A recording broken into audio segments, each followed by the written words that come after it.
Hi, and welcome back to another daily dose of anime recaps. In this episode, we shall be covering the manga, The Tutorial is Too Hard. The story is about a former pro gamer named Lee Ho-jae, who enters into the world of a tutorial after selecting the held difficulty level. He soon finds out that he is stuck in this world, but continues to work hard to clear all the floors while trying to figure out the real reason behind him getting thrown into this strange world. Life is a succession of choices. While some of those might lead to success, some lead directly to despair. Apparently, our hero has chosen the latter. He is on a path that has nothing but endless despair and extreme challenges, called the held difficulty. The reason he became trapped in this world was because of a stupid decision he made. Which other crazy person would choose this difficulty level besides him? At this point, the 81 session begins, and Ho-jae finds out that someone has entered the held difficulty. The 26-year-old Lee Ho-jae is a former gamer who is running through a corridor, trying to fight off an unseen enemy. We go back 2 years when Ho-jae is sitting comfortably in his room, and he has basically retired at a young age. This is when he gets a notification about being invited to the tutorial world, which makes him think he is hallucinating. He ends up selecting the held difficulty and enters a lobby right away, where he meets two other guys. The lobby is on the first floor of the tutorial, where a girl is also roaming around looking as confused as the three guys in front of her. Ho-jae connects the dots soon enough and knows that this tutorial has something to do with the sinkhole that has appeared in the world. Ho-jae ends up selecting a sword and a shield, but finds out that they are just dirty old weapons that are used. Of course, the other weapons are trash too. Therefore, he goes back to the lobby after getting his trashy ones. He finds out that there's just the four of them in the held difficulty, and the old guy starts explaining to him the various windows that they can access. The old man's name is revealed to be Choi Min-shik. The other guy is called Jo Kyung-min, and the girl's name is Park Soo-ha. These three are Ho-jae's teammates apparently. Therefore, they start deciding their roles in the game. It looks like they have 3 days before the tutorial begins. Therefore, Ho-jae suggests that they should train with their weapons until then. He divides the roles as well, and it turns out that Kyung-min will be fighting with him in the front lines. Next is Min-sik, who will be protecting them from the back lines. And lastly, Soo-ha can work as a rear guard. They begin training, and Ho-jae finds out that they can recover their health and armor in the lobby, which makes him curious about what happens if they die. The tutorial finally begins, and they find out that they have to fight solo, and Ho-jae is actually glad about it. They enter their individual portals and come out on the other side in a corridor, making Ho-jae excited about the game finally beginning. Ho-jae gets goosebumps, and he finds out that he can go back to the lobby anytime he wants, which is actually nice of the creators. This is when Soo-ha also arrives back in the lobby. Of course, the other two guys don't come. Therefore, Ho-jae and Soo-ha decide to return back to the tutorial. Ho-jae arrives back in his corridor and waits for his enemy to attack him. He waits for 30 minutes without anything happening, but ends up acquiring passive skills, so it isn't much of a waste. Soon, he senses an aura, and something attacks him from the other end of the corridor. Ho-jae's leg is badly injured, and it looks like he has been hit by an arrow. The pain is too real for him. Therefore, he decides that he should just die on this level and start over again. He finally enters the lobby and unlocks the first level of awakening in the process, but he only cares about being alive at the moment. This tutorial is certainly too hard. Therefore, he goes to the community window to find out what has happened to the others and gets shocked after spotting something on there. Ho-jae finds out that he is the only one left in the held difficulty, which means that the other three are dead. Of course, he needs to stay alive at least. He enters back into the corridor soon and begins dodging all the arrows that are launched at him. The arrow keeps hitting him, which makes him think that he is about to die.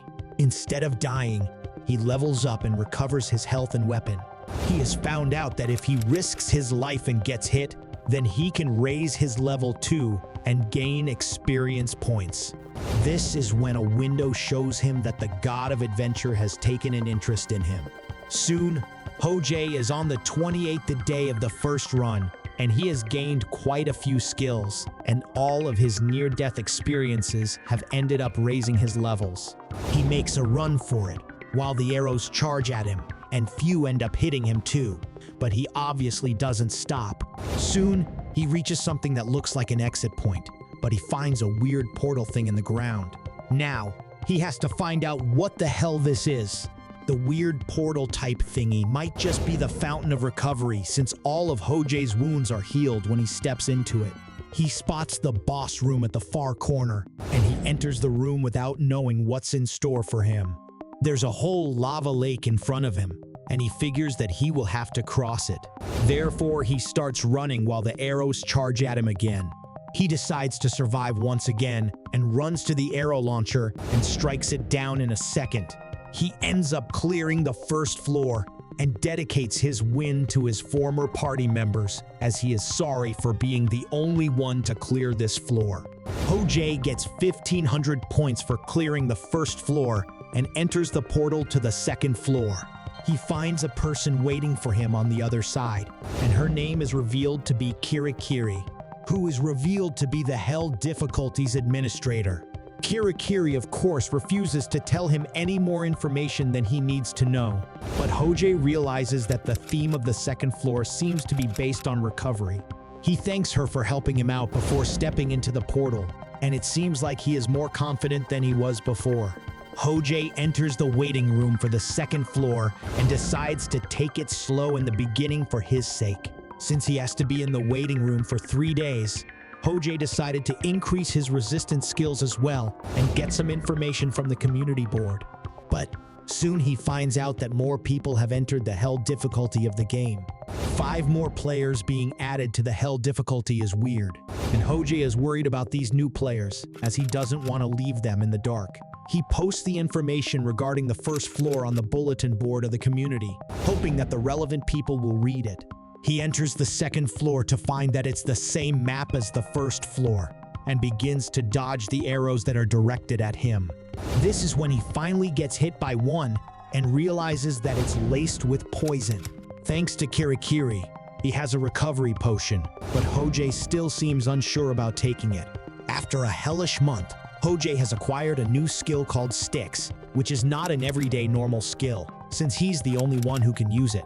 This skill allows him to guess how powerful his opponent is based on how damaged they are. This is when he decides to collect all the poison needles and goes into the portal to enter the lobby. He wants to get to level 3 by the end of the day, but he needs to resist the pain to achieve this little target. Ho-Jae now agrees that this game is quite weird, since the only way he can level up quickly is to build up his pain tolerance skill. The poison is getting stronger, and Ho-Jae is worried that he will end up passing out. Of course, floor 2 is not too hard except for the dangerous poison lurking around in every corner. Soon enough, the temperature on the floor starts rising, which is why Ho-Jae has to pour a whole water bottle on his head. Now he gets why this floor's traps were so easy. He can't possibly dodge all the poison arrows in this unbearable heat. He levels up soon enough though, and all of his pain is now gone too. He'll surely clear the second floor soon enough. Ho-Jae hurts himself yet again and uses the last of his healing potions to recover. Of course, if he ends up dying by tripping over his own feet, it will be too embarrassing for him. Even the god of adventure is pitying him now. He walks forward to find an ice trap on the floor and decides to return back to the lobby for a break. This is when he finds out that he can go back home if he clears the 100th floor, which gives him hope. For now, he has to clear the second floor. Therefore, he makes his own equipment before stepping back into the game. He clears the floor and finds the boss room right in front of him, which makes him confused. Ho-Jae finds out that he just has to spend 3 hours in the boss room to clear the challenge, but the return portal does bother him a little bit. There's no need for him to return though, since he has all the items he can possibly need for now. He begins the trial after the message on the window tells him to endure all the pain. Things become clearer when he falls into another room after getting hit by the arrows. However, it looks like his pain resistance isn't working anymore. It turns out that he is hallucinating when he watches his most embarrassing memories flash before his eyes. These memories feel more like the actual hell than the game itself. Ho-Jae is on the brink of going crazy when he sees memories related to his father. He really wants this trip down the memory lane to end as soon as possible. Thankfully, he doesn't give up and becomes the first one to fully clear the second floor's boss room. This is when the goddess of slowness offers him an authority that makes him curious to find out what it is. Ho-Jae accepts the authority that the goddess usually gives to people who can become her disciple. Of course, the god of adventure is now upset with him, and Ho-Jae decides to ask Kirakiri about it. He goes to find Kirakiri, who makes him purchase more useful things, and reveals that there is no such thing as clearing the third floor. She gets triggered when he asks the question about the gods, and leaves before revealing anything. Ho-Jae is left confused, but he is still determined to clear all the floors and get to the 100th deck. Kirakiri gifts Ho-Jae some new clothes before he enters the third floor lobby, which makes him wonder if his taste in fashion is that bad. He begins to check his skills in the lobby and finds out that the goddess of slowness has given him the mobility skill, which is quite unexpected. He gives it a try and is pleased about the fact that he has become too fast for anyone to catch with this skill. A few seconds later, he gets a message that invites him to the Union of Representatives, which confuses Ho-Jae more than Kirakiri does.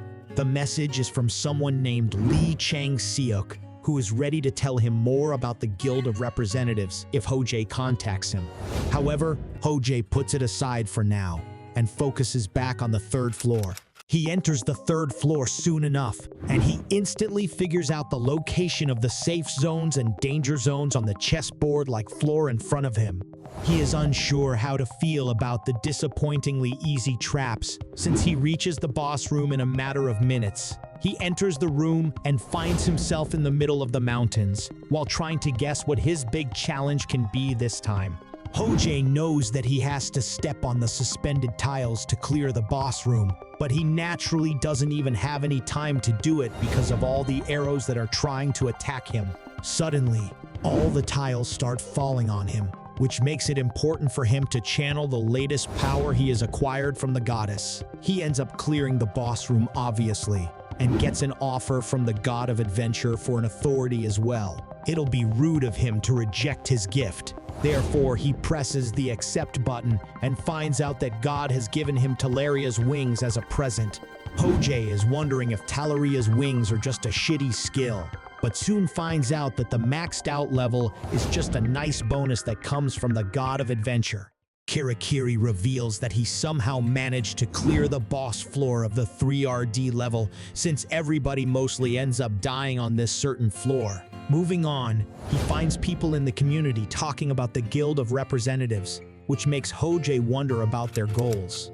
Kirakiri also informs him that he will soon find out the will of this world on the day of the Grand Conference, but he obviously needs to stay alive until then. On the other hand, the leader of the Guild of Representatives is shown to be a sadistic man who enjoys inflicting pain on the other players. Ho-Jae is in the waiting room once again and begins to focus on his skills and authority before entering the fourth floor. Of course, his main opponent on this floor is revealed to be a giant monster, which makes Ho-Jae run away for a second, since he can't believe that he can win against the monster's strength. He obviously comes back with renewed determination and ends up using all of his skills to defeat the monster. He goes back to the waiting room in time for the third round to begin, and chats up with the new players on the community tab. This is when he finds out that monsters have infested the world they call home, the real world, which makes Ho-Jae scared for his family's safety. At this point, he finally understands that they have been brought to the tutorial to save the world and fight off all the monsters that have infested the world. All the players change after finding out the dilemma of the real world, and more people start entering the tutorial to save their families. Ho-Jae has also become far more aggressive in the game and kills all the monsters in a matter of seconds when they make a mistake of getting in his way. Meanwhile, The Guild of Representatives leader, Lee Chang-seok, is bragging about taking over the waiting rooms in the easy difficulty and is torturing the guys who tried to attempt the tutorial. It seems like he is trying to build a kingdom of his own, but will it last for long? It's been 4 days since Hojae has been goblin hunting, and it looks like he hasn't incurred any damage from them at all. The good news is that he has gained even more new skills, which makes it better than dodging arrows. At this point, he gets punched in the face by another huge goblin, and the worst part is that the monster is able to dodge all of Hojae's attacks without a break. Thankfully, Hojae has speed as a clear advantage, and he uses it to strike a killing blow at the goblin. Hojae stands over the goblin's body and acquires the Birthstone of Goros after leveling up, but he still can't believe that he actually won against such a strong opponent. Now, he needs to worry about the increased difficulty of the boss room that is right in front of him. He decides to return back to the lobby to train his limits, and ends up increasing almost all of his skills in a matter of hours. When he finally returns to the boss room, Hojae is shocked to find out that he has to defeat the Goblin King in this level. He soon finds the castle of the king and plans to kill the surveillance team on top of the castle to kick off this weird siege/assassination mission. Hojae doesn't get caught, thanks to his stealth skills, and gets done with the infiltration game soon enough. It's battle time now, but the Goblin King is nowhere to be found in the fortress. This is when he spots a castle in the city near the fortress and guesses that he has no chance of winning if all the troops of the city surround him. Therefore, he decides to fight them in the fortress only, and is also aware that a horse-riding troop is coming towards his direction as well. He fights for 3 days after the goblins keep sending more troops to him, and he manages to defeat all of them without much problem. Hojae has also been progressing quite quickly, and it seems like he will reach the Goblin King in no time. It's the end of a whole week, and the goblins have sent a troop of 800 soldiers, which makes it obvious to Hojae that this is the last of their squad. He successfully infiltrates the city and tries to come up with ways to create chaos all over. This is when he spots a young goblin with his mother, and it strikes him that the goblins have been living a fairly normal life in the city, which makes him feel like a monster. That's why he decides against causing a commotion in the city and flies straight to the castle where the Goblin King is sitting on his throne, surrounded by 4 of his bodyguards. Hojae is surprised when the Goblin King doesn't resist. Therefore, he kills him in a single strike. He clears the 4th level and finds that the gods are deciding whether to give him a new skill as a reward this time. The next second, he lands in front of Kirikiri and it looks like she is angry for some reason. She reveals that the gods are interested in him since they want to find out if he can become an apostle, but refuses to tell him any more than this. However, is Hojae going to let this topic go so easily? Kirikiri helps Hojae choose weapons, and it looks like he has bought so many weapons that can last him for a lifetime. Of course, he has used up almost all the points he had in the process. Later, he steps into the 5th floor lobby, but he is still thinking about all the goblins he had to kill, but thankfully decides to not hesitate before killing them since he needs to clear the tutorial. On the other hand, Lee Chang beats up a girl who tries to open the window of the community without his permission, and it's clear that the Guild of Representatives is not the best place for anyone to be in. Lee Chang has failed to clear the 1st floor and goes back to the lobby to find more failures like him. With more people entering the lobby, he gets the idea to become their king and reign over them. The Guild of Representatives start taking over the lobbies and take rations from the other players. He makes all the weaker newbies his slaves, which makes Lee Chang love this world even more. On the other hand, Hojae gets a message from a player named Kim Min-hyuk to tell him that the guild is taking all the rations from the newbies. Kim also asks if he knows anything about the day of the Grand Conference where players from each difficulty will gather for the first time. It looks like the day of the Grand Conference is approaching soon, and it'll be interesting to see what it has in store for all the players. Hojae realizes that he needs a teacher who can teach him how to use his new sword while he fights off a lizard man. It's been 2 days since he has entered the 5th floor, and Hojay has found out that the lizard men are more aggressive than the goblins. Thankfully, his growth doesn't make the battle as hard as before. Therefore, he prepares for the upcoming grand conference, so he goes back to the lobby. He is quite excited for the event and enters the portal with just as much enthusiasm. Suddenly, he enters the field where he usually meets up with Kirikiri, but instead of her, he finds all the players of the tutorial laughing together. He even gets to meet Kim Min-hyuk, and they both talk about the Guild of Representatives. This is when the top rankers also enter the field, and everyone holds their breath. Hojay finds out that he can't hurt anyone else or himself during the conference.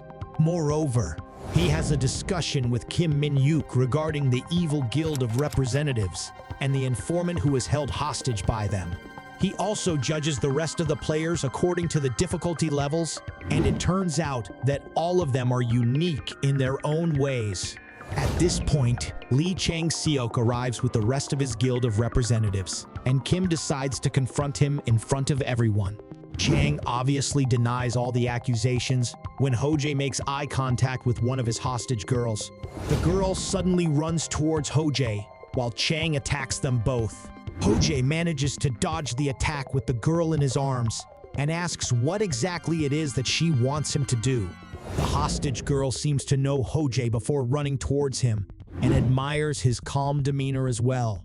It turns out that Chang has actually killed his sister, who had found out a lot of information about the tutorial world before dying. She believes that Hojay is the only chance she has of surviving and defeating Chang. She runs towards him when Chang accuses Hojay of hurting him on the peaceful day.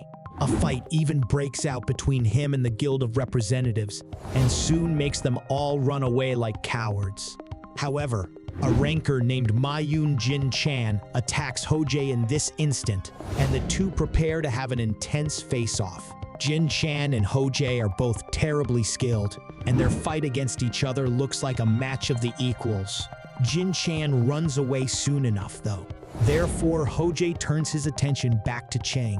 Kim and Hojay tie up the Guild of Representatives, while the hostage kid's name is revealed to be Park Junga, who was their informant. All of them follow Park's plan, and the Guild of Representatives become the punching bag for the rankers, which might sound morally wrong, but hey, they deserve it. Park soon finds Hojay and tells him her entire life story, which makes him give her the gun he bought recently. She takes the gun and goes over to Chang, and it looks like she is about to commit some serious murder. Park crushes Chang's head to prevent him from healing, and Hojay finds out that she is even more insane than he is. Park disappears soon after, but Hojay is confident that she is out there still fighting hard. Many people join up with Park in the coming days, and they come up with ways to help the newcomers navigate the gameplay. Hojay soon goes back to the 5 floors boss room and finds a lizard man inside waiting for him. His mission is to defeat this lizard man, and the two stand in front of each other in their battle stance. The lizard man talks to Hojay and commends him for being a greatly skilled warrior and gives him 3 chances to attack first. Hojay tries to attack the lizard man, but the monster manages to dodge it every single time, which kind of frustrates the poor Hojay. The lizard man reveals her name to be Idalta, and she is a female who wants Hojay to be her husband, which is a totally unexpected and weird surprise for him. Hojay obviously has to reject her proposal and runs towards her to change her mind about their marriage. Idalta surely is one of the strongest lizard men that Hojay has come across, but he still tries to find her weakness. He comes up with a plan which even makes her go blind with rage until Hojay slices her arm off. However, Hojay is still trying to come up with ways to kill her, since she doesn't seem to be giving up anytime soon. Hojay asks Idalta for some time to think about her proposal, but she is already aware that it's a sham. But she still calms down and listens to him with an open mind. Meanwhile, Hojay uses his potions to recover from all the combat that he has just experienced. He manages to use his flickering orb attack to finally strike her down, which makes her cry out loud. Hojay is surprised when he finds out that she still isn't dead and wants to make him her husband. Therefore, he starts thinking about his action plan once again. Idalta is clearly too weak to move, Therefore, Hojae thinks about shoving a fireball down her throat to finally kill her. She keeps mumbling about them being soulmates, but thankfully she dies this time, leading to Hojae completing the 5th floor as well. He accepts the skill called summoning the deceased from the gods and goes on to meet Kirkiri again, who is not happy about him trampling on a woman's heart. However, it seems like his real challenge is about to hit him, since he might need a whole party for the next floor. Hojae buys more potions on Kirikiri's recommendation and enters the waiting room to find out that he needs an entire party to play the 6th floor. It's insane that he needs a total of 5 people when he is the only one in his difficulty level. Instead of giving up, he decides to enter the 6th floor and attempt the gameplay on his own. And it looks like he is feeling confident about having to do the work of 5 people. Apparently, the 6th floor is nicknamed as the Bonfire Room, and it has an entire test of trials for the players to complete. Hojae enters the trial and finds out that he basically has to hold off the forces of the dead until the Holy Knights arrive. He finally finds the forces of death after 4 hours, but doesn't believe that he can defeat them in time to move on to the next stage. Nevertheless, he begins fighting, and after 2 days of constant eye-trying, the raid of the 6th floor ends up being a failure. Hojae believes that he will get to see Park at this event, after Kim asks him to help her out after he is gone. They have a heart-to-heart conversation before Kim finally proceeds to leave the tutorial. The 4th session is about to begin with newbies who have brought news from the real world that Chungcheong has been razed to the ground. Park has also declared war against the ex-members of the Guild of Representatives, which makes Hojae confused about whether she'll turn into a brutal murderer or someone who fights for justice. Hojae helps out the newbies that have arrived in the hell of difficulty, but obviously, it's not everyone's cup of tea and they end up either dying or having a massive breakdown. Hojae also gets an idea about reviving the deceased and making a party of his own to clear the 6th floor, but it turns out that the raid fails yet again once the 4th session comes to a conclusion. Lee Yeon-hee is the newbie who has entered the hell difficulty and is being instructed by Hojae. Apparently, she knows Hojae from the real world only and considers him quite handsome too. However, she has entered the hell difficulty by mistake and doesn't know how to deal with it. Thankfully, she has picked up numerous skills along the way and has reached the 6th floor with Hojae's help. However, it looks like she is facing the same difficulties as Hojae on this level, and it'll take her some time until she can clear it completely. Hojae has started the 6th floor once again and tries to build up his basic resistance before he can try the main challenge once again. He is tired of seeing the same old dead faces on this floor and needs a change in his life. It seems like mid-level bosses have started appearing too, but Hojae runs out of stamina and fails the trial yet again, which makes him quite disappointed. Thankfully, he can use the magic power that has been dormant until now, and it can give him access to amazing physical strength as well. Hojae meditates and looks back on everything that has happened in the tutorial so far before stepping back into the 6th floor. He reaches till the final boss this time, but he's way too strong therefore. Hojae finds himself thrown back into the waiting room after failing to clear the floor again. Thankfully, he doesn't give up and defeats the boss monster after realigning his skills and manages to clear the 6th floor after a long time. This is when the gods send him a trial which will determine if he is fit enough to be an apostle. Hojae is on the 60th floor, and he is in the middle of writing the Dragon's Grimoire. He is also chatting up with Park simultaneously, since they both can relate to the feeling of being stuck in the tutorial for so long. They also discuss Lee's progress, and it's obvious that she has managed to adapt well to the tutorial world.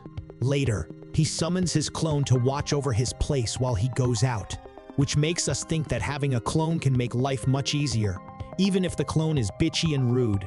Hojae is on the 61st floor, staring at the giant throne and missing Kirkiri for some reason.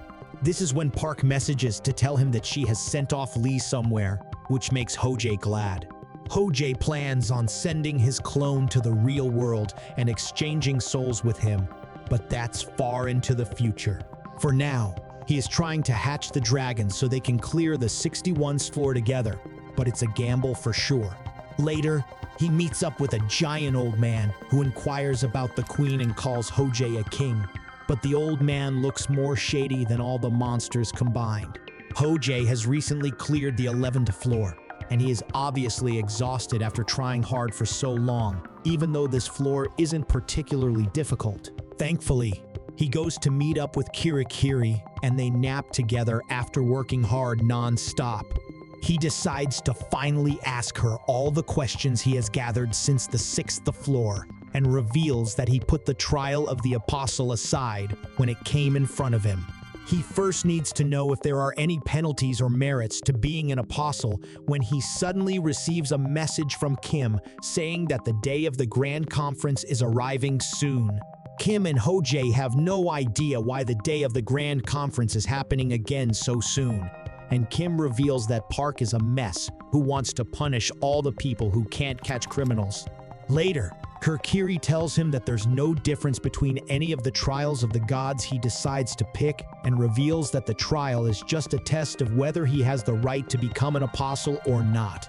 This is when he decides to pick both of the gods and complete 2 trials of the apostle.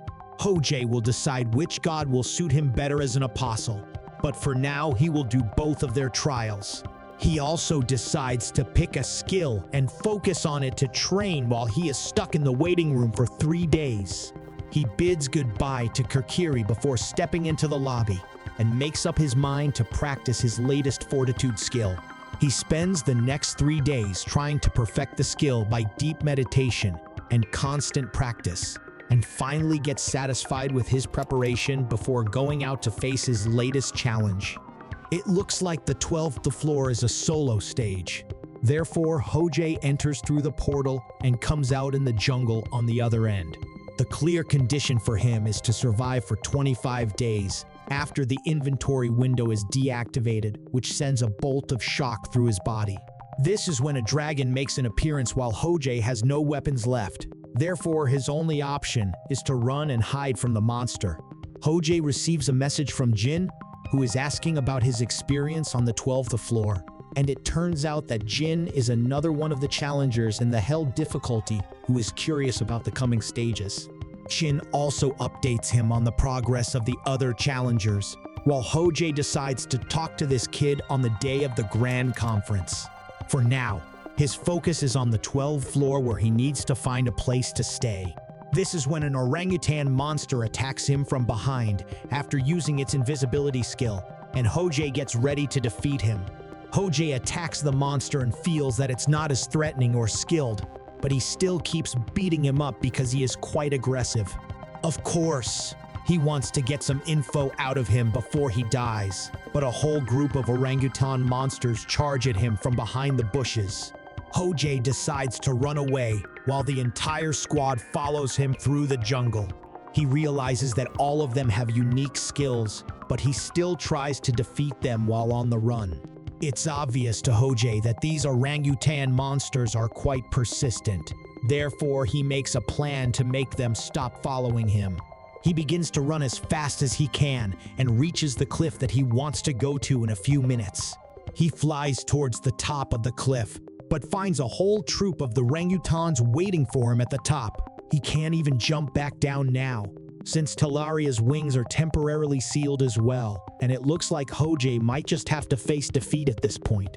The orangutans are in no mood to leave him alone, even though Hojay tries to confuse them by moving around too much. Hojay has had enough of them playing around with him, and decides to launch a powerful attack that will take them all down with him. Hey, he isn't going to spare anyone if he has to die a virgin, right? Hojay finally gets rid of all the orangutans and fights off another bear-like monster before entering into a cave that can potentially shelter him from the rain that has drenched him completely. Of course, he senses the presence of an enemy somewhere in the cave, but falls asleep before he can find it.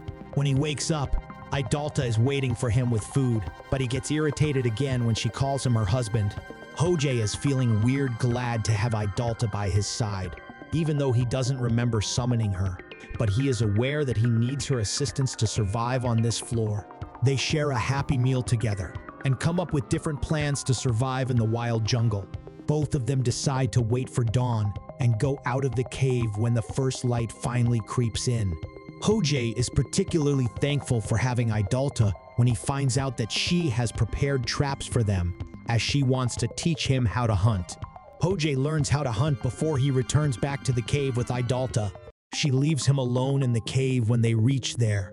Therefore, he starts to piece together all of the things he has found out about the 12th floor.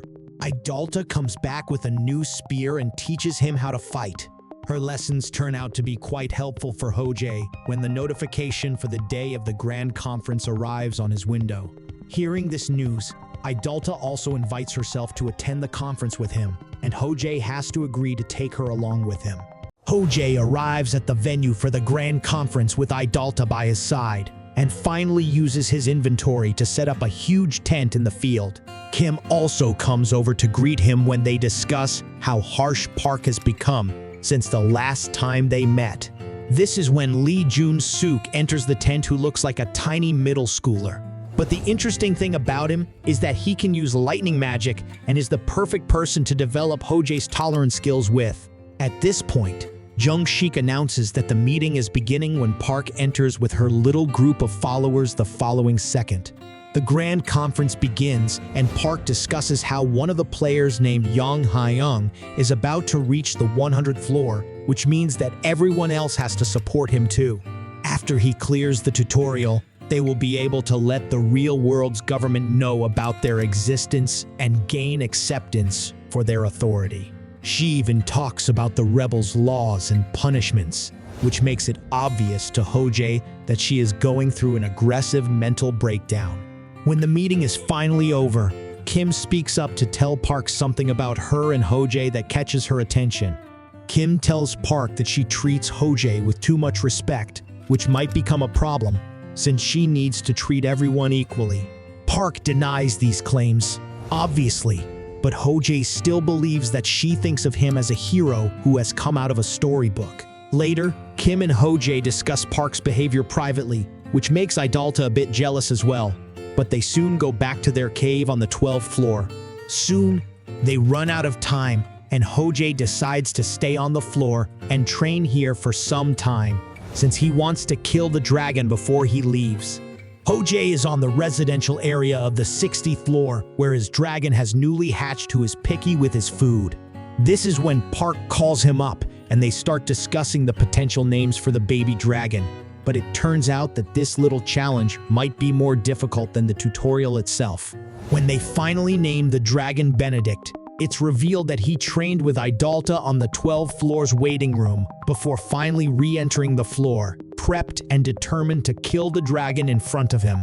Hojay and Idalta's second attack on the 12th floor is going better than before, since Itty is even redecorating their cave and making it look like a home. Meanwhile, Hojay tries to level up his skills since he has learned a lot more about the jungle with Jun-suk's information. Hojay continues to try new things and even ends up setting a whole mountain on fire, which gains him even more reward points than before. It seems like he is starting to feel confident again. Hojay begins to fly around the dragon in order to annoy it, but it doesn't feel like it's time for him to attack yet. The dragon is obviously upset about the fire Hojay has set in his home, but it's not ready for a fight yet either. They tease the dragon for a while, making fun of the fact that it is completely helpless until Hojay decides to move forward with the attack. He uses his wings to fly near him with Idalta by his side, and they aggressively move towards the dragon's head to start off with their first attack. Hojay successfully hunts down the dragon, which makes all the gods quite happy with his latest achievement. Of course, he wouldn't have been able to achieve this if he hadn't been able to fly. The fire is spreading faster than he thought. That's why Hojay comes up with the master plan of attacking the rest of the monsters in the jungle while they are distracted by the chaos created from the fire. When the fire finally dies down, Hojay sets up a tent for Idalta to rest in. However, he also finds out that the ice potion doesn't do much about the heat that is spread out in the air. They also run out of water, which practically makes them helpless since they don't even have any food. Finally, Idalta also disappears, which leaves Hojay completely alone on the 12th floor. But all of his sacrifices pay off when he ends up clearing the 12th floor. Hojay's reward for clearing the 12th floor is the flame resistance skill, and even the gods are happy with him at this point. However, it looks like the total number of gods within the tutorial might amount to 100. Later, he goes to meet up with Kirikiri and Hojay asks her more about magic. But instead of explaining all the details, she only says a phrase, "the foreigner the second," which confuses poor Hojay to another extent. Hojay doesn't ask many questions and goes into the waiting room after his little meeting with Kirikiri. Later, he takes out the spell book that he has acquired and finds it blank, except for the first page. The next order of business is for him to call up Jin, who has reached the 4th floor and is looking for some guidance, which makes Hojay want to clear the 13th floor as fast he can. He enters the 13th floor and finds that its clear condition is for him to clear at least 15 rooms. Plus, a tutorial god is even involved in the theme of this floor, which might make it harder than the rest. Hojay proceeds to enter the first room and comes across a red-horned monk, who tells him to raise his weapon since it's time to start the test. Hojay knows that he needs to kill or defeat the monk in order to move to the next room. Therefore, he draws his weapon to launch his first attack. He manages to kill the monk in a second, which makes him hope that the second room will be more challenging. Of course, he moves through all of the rooms without much difficulty and takes a rest in the 5th room when he finds out that the mysterious event's details are up on the bulletin boards of the community. The event's name is Competition, and the winner will get a skill as the reward, which makes Hojay think that the victory will be his. Hojay has completed most of the 13th floor, but still decides to proceed forward and see what's in store for him. Kim had also told him that he will meet a foreigner during the 2nd stage of the floor, which makes him even more excited. He enters the 19th room and faces off against a rather strong elf, but he ends up defeating his opponent after activating his fortitude skill. The elf also commends him for putting up a good fight and advises him to close his eyes while fighting in the next room. Hojay enters the 20th room and finds out that his vision has become clouded and waits for the latest monk to arrive. The monk makes fun of him for behaving like a child, which angers Hojay, and they begin to fight like their lives depend on it. Thankfully, Hojay has his stash of poison, and he hits the monk with the poison sword that shocks him. Hojay gives the antidote for the poison to the monk after getting some information out of him, and finds out that the monk's difficulty increases at the 26th room. Soon, he reaches the 25th room and doesn't find anything special about the latest monk, which makes him confident that he can win. However, he finds out why the other monks warned him about this room when they start fighting, as this particular monk has far more skills than the rest of them combined. Hojay and the monk are in the middle of an intense fight, and it's unclear who might be the winner since both of them are quite strong. Hojay's desperation makes him poison this monk as well, but he still has to fight him off for a while until he can defeat him. After declaring his win against the monk, Hojay moves on to clear the rest of the rooms until he reaches the 30th one. This room is quite strange, which means that he will need to get used to the area first before fighting. Thankfully, he defeats the monk and moves on to the final room, which is room number 33. He meets the monk named Ahut, who is blessed by the gods themselves, and it looks like Hojay has to get his approval to clear this trial. The first trial for Hojay is to survive in the final room's condition for 24 hours, and he makes a deal with Ahmut that he wants to be taught his skill of talking telepathically if he manages to survive for 48 hours. Hojay sits down to focus on surviving while Ahmut keeps distracting him.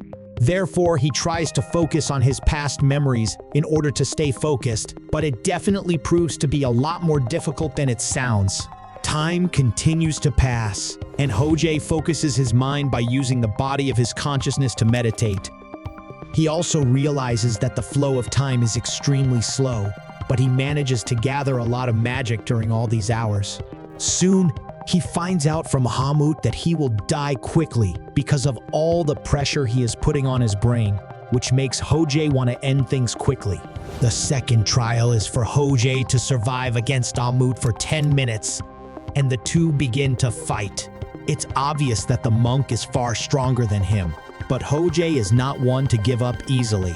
This is when he figures out that he needs to infuse his intent with the magic he has acquired and manages to attack back with all his strength.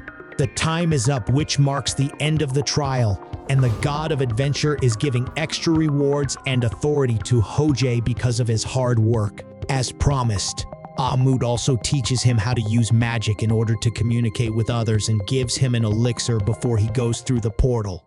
Later, Ho-jae reunites with Kirakiri and practices his magic, which finally makes him feel stronger, both physically and mentally. Back on the 60th floor, Ho-jae reads that Kim has made a clan, and there's a new competition between the users of the Hell difficulty. He also bids farewell to Junsuk, who is going back into the outside world. Kim calls him up to remind him about the competition as well, and Kirakiri forces him to train in the waiting room beforehand, even though he thinks that he is going to win. Thankfully, Kirakiri helps him practice his skills until it's time for the competition to begin. Park is back from clearing the 42nd floor and meets up with her closest friend Yojung before the competition starts. They discuss all the things that have happened to the players of the tutorial, which makes Park even more thankful to Ho-jae for saving her. Meanwhile, Ho-jae enters through the portal and is obviously excited for the competition to begin at last. Ho-jae meets up with Kim at the venue for the competition, and he decides to wait 30 minutes for any kind of information about the competition before he decides to leave. He starts thinking about his past while waiting, and takes his magic book out to do some soul searching. The next morning, he confirms his participation and enters the arena where he gets warmed up before the real fight begins. The first stage is against the monsters, and while Ho-jae promises to go easy on them, the other players find it difficult to hold their ground against them. Of course, Ho-jae beats them up without any difficulty and wins the round in minutes, while Kim cheers him on along with the crowd. However, the main round is where the players duel against each other. Ho-jae is curious to see Jin in action when he walks into the arena and believes that it's surely going to be an interesting fight. Jin is already on a 4-match win streak and seems almost unbeatable at this point. Before he can finally win, Ho-jae steps in to challenge him for the last round. The round begins, and Ho-jae makes Jin surrender in a matter of seconds before he can even show off his amazing skills. He's clearly not happy about not having more fun fighting against Jin, but plenty of rankers come up to challenge him. He keeps winning one match after another, until the tutorial's highest ranker, Chanyong, arrives to challenge him. Ho-jae easily claims his victory against Chanyong and walks out of the arena with Kim, who is scolding him for not holding back his punches. As a reward for winning, Ho-jae has received a mysterious box, but no one knows what's inside. Later at night, he runs into Park, who wants to have one last drink with him. They obviously end up spending the night together, and Ho-jae wakes up the next morning, hoping that things won't get weird with her after their time together. The second day of the competition is actually supposed to be in groups, but Ho-jae goes to meet up with Jin to tell him what he did wrong during their duel. Later, Ho-jae makes a party with Kim, Park, Kijun, and Yojung for the competition, and the initial stage requires them to defeat a huge monster. Therefore, they prepare for the battle. Ho-jae's party works together to fight against the monster troll, and they manage to defeat it even after facing some difficulties in coordination. Later, Kim asks Ho-jae about his new equation with Park, but he manages to evade the uncomfortable conversation. Ho-jae distracts himself with the competition and is glad when the Hell Difficulties party wins the preliminary round against the monster as well, since he knows that this will make them more confident about their strength. It's time for Jungshik's party to compete while everyone watches their match with a lot of interest. His party wins soon enough, but Kim still thinks that he is scared of Ho-jae and his otherworldly strength. Ho-jae's party decides to enter after Jungshik challenges him, but his party forfeits and Ho-jae is the only one who is supposed to face their opponents. The fight begins, And Hojay finds that fighting off these high-ranking players will be harder than facing all the monsters of the tutorial. Hojay doesn't show all of his strength in the beginning, which makes the other party look stronger in comparison. However, when his attacks keep getting blocked, he decides to go all out and use his strength to finish the fight. Soon, he defeats Jung-hik and wins the match and receives another mysterious box as a reward. Later that night, Hojay and Park spend more time together, and it looks like they are definitely growing closer. Hojay has cleared the 15th floor right after the competition, and he hurries back to Kirikiri since he stinks of blood and sweat. This is when he opens the mysterious box he won at the competition and finds that he has obtained the 1,000 weapons of Kantos from it. The weapon obviously turns out to be perfect. Therefore, he opens the other box to use as a shield. Hojay has been training his dragon to get better at magic when he brings out the bag that Junsei gave him before returning to the real world. Thankfully, he decides to keep the items in the bank since they might prove to be useful. This is when he finds out from Park that another competition is going to be held soon with another Dimension server this time. He enters the 16th floor waiting room and trains with his new sword and shield. Later, he enters the 16th floor where he has to defeat the doppelgangers and escape from the enclosed dungeon. The doppelganger is apparently the sleeping lord of the dungeon, and the best from each group are here to find him, including Hojay. They have to figure out which one of them is the doppelganger. Therefore, they decide to start attacking each other to be sure. However, the rest of the group starts suspecting Hojay of being the doppelganger, since he looks the weirdest out of them all. Hojay fights back against the group that tries to attack him, but is still unable to figure out the doppelganger's real identity. One of the squad members even throws some poison at Hojay, but thankfully, he has developed poison resistance. He really needs to find that doppelganger before one of these people end up murdering him. Hojay fights off against the man who looks like he is a knight from fairy tales, but he can really fight like a true warrior too. Hojay obviously defeats him, and is only left with 2 other people to convince that he is not the doppelganger. By the end, he defeats the whole squad, but still doesn't know who the real doppelganger is. This is when he decides to get some information out of the rest of the group about the doppelganger and the mysterious cave. Everyone starts introducing themselves to Hojay, which makes him glad that he is starting to find some real information about this world. Hojay even gets some swordsmanship lessons from the knight, and the whole group begins to have a bonding session while Hojay still tries to figure out who the doppelganger is. At this point, he finds out that the mage they have been talking about is still unconscious, but he is shocked to find out that she's a woman. The magician girl wakes up and makes them all believe that she is not the doppelganger after telling them her life story. Hojay obviously isn't completely convinced, but he has 4 more days to find proof and uncover the real culprit. Until then, he asks the girl to teach him some magic and she agrees. Soon enough, she finds out that he has a natural talent for magic and invites him to the magic tower if he wants to learn more. The 5th day arrives and the group is still unable to determine who the real doppelganger is since there is no way to find out for sure. Hojay goes back to practicing his magic, but the rest of the group comes together to attack him once again, as they still feel that he is the most suspicious one amongst them. After hearing their reservations, even Hojay starts to suspect that his body is slowly being taken over by the doppelganger. The knight reveals that the doppelganger might have taken over Hojay's body, but is still unable to control his mind, and this grand and stupid theory actually starts to make sense. After Kim gives him some information regarding the doppelganger, Hojay asks the rest of his party to tie him to a chair, and it looks like he plans on being tortured to get the doppelganger to leave his body. The whole group comes together to torture Hojay, but nothing works much until the mage steps forward and uses his lightning magic. Hojay can hear the doppelganger's voice inside his head, but he lets the torture continue and passes out in the process.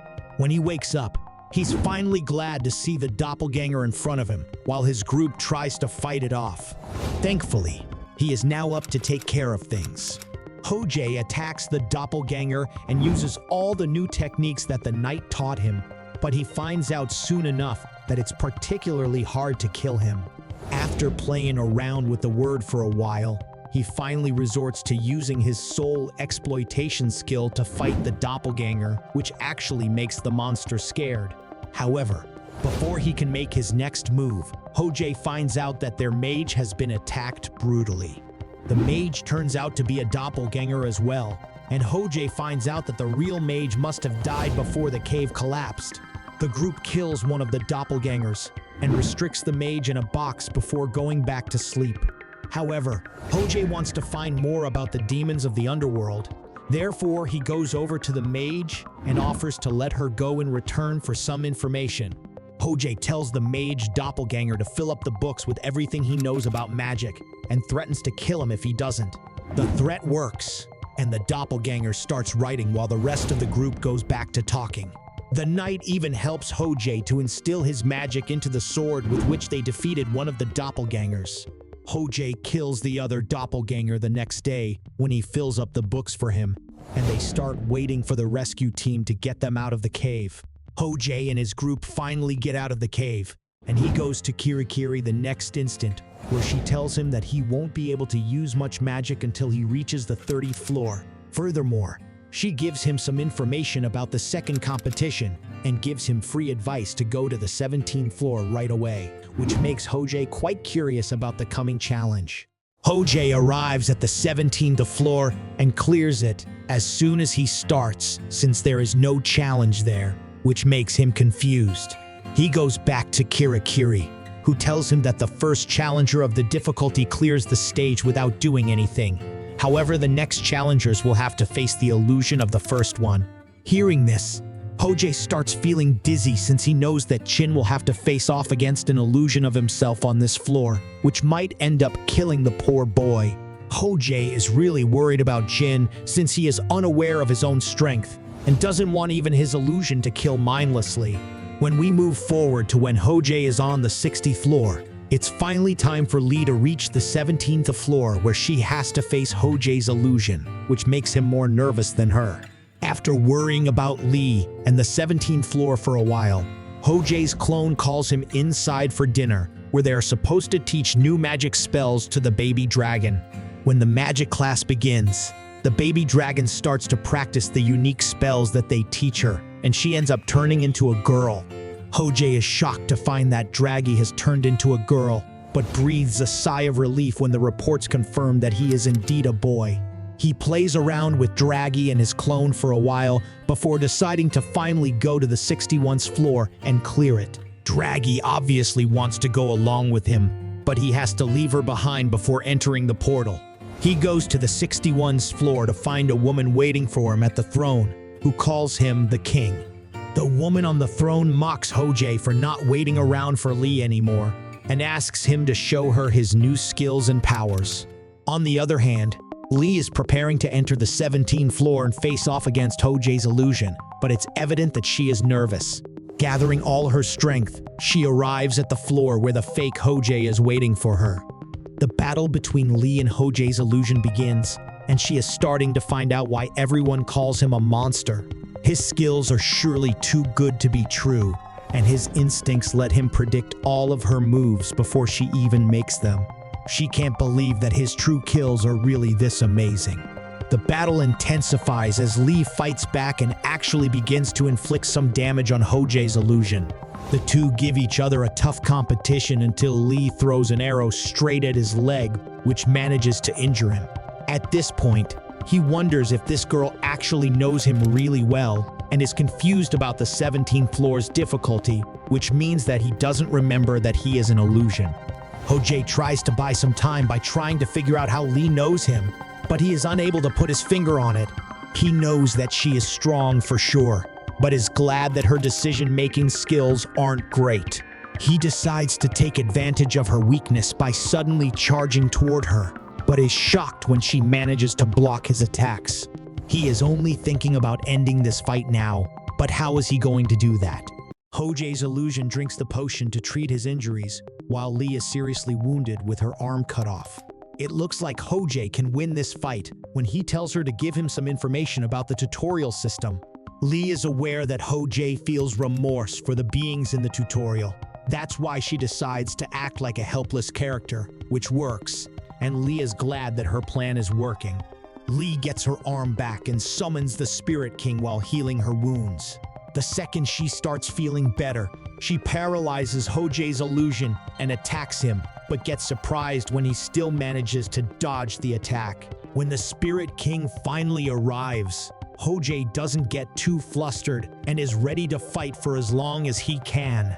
Lee kills Hojay's illusion and clears the 17th floor after facing multiple near-death moments during the fight. Later, Lee meets up with Kirikiri, who tells him that Hojay has tried to escape the tutorial multiple times and has privatized the 60th floor since it doesn't exist in the tutorial system. But this time the gods have also found out about him, which might be bad news. Hojay sleeps in the waiting room for days and is actually having a fun time being this lazy without doing anything. Later, he gets a reminder call from Kim about the second competition, which makes him get up and start practicing his magic skills. He is more excited about the competition than he was before, since he will finally get to find out how strong the players from the other countries are. The second competition's opening day arrives and finds out that the players from other countries seem to have similar equipment. Of course, they try to stir up some trouble, which makes Park go over to threaten them, along with Hojay. The Westerners seem to be divided into two groups called the gang members and the rest, and it's obvious to Hojay that they will get into trouble soon enough. He looks around and says hi to Dave, a Westerner in the hell difficulty, who attacks him, but Hojay manages to dodge his attack in an instant, which makes everyone wonder what floor he is on. The competition begins, and Hojay proves his strength bypassing the first round of the individual matches. The rest of the players from other countries are also left in awe of him. But it looks like everyone is just waiting for the Fraction Wars, which is supposed to be on the 5th day, since everyone can participate in that. Hojay has a duel against Kyungjin, who can't believe that he has to face off against the Hell Difficulties Devil. Hojay is confident that he will win until the match starts, and he finds out that Kyungjin has authority from the gods, which might make him a rather tough competitor in the match. Will Hojay be able to defeat this opponent? Will he finally be able to clear the 61st round and get closer to leaving the tutorial world? We can't wait to find out in the next chapters. If you're a subscriber with notification enabled, you'll find out soon enough.